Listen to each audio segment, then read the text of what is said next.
बिस्मिल्लाहिर्रहमानिर्रहीम। मुजस्सम अपने उल्टे हाथ की तरफ देखें। यह है जबल मलाका पहाड़।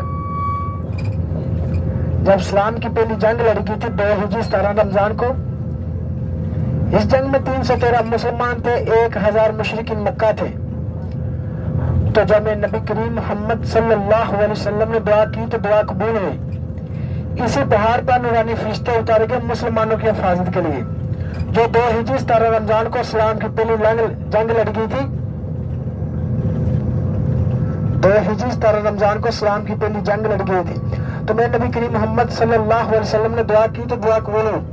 मुजस्सम एक रिवायत में थे 1000 नूरानी फरिश्ते उतारे गए, एक रिवायत में थे 2000 नूरानी फरिश्ते उतारे गए, और एक रिवायत में थे 3000 नूरानी फरिश्ते उतारे गए, और एक रिवायत में थे 5000 नूरानी फरिश्ते इसी पहाड़ पर उतारे गए। मुजस्सम माशाल्लाह इतना खूबसूरत और प्यारा पहाड़ है। आपने पाकिस्तान में देखे, इधर भी देखते हो, ये ऐसे लगता है कैसे प्लास्टर किया गया। माशाल्लाह कितना खूबसूरत पहाड़ है। ये पहले पत्थर का पहाड़ था, तो मुकम्मल रेजा रेजा होकर रेत का पहाड़ बना जब नूरानी फरिश्ते उतारे गए। यह है जबल मलाका पहाड़, जबल मलाका।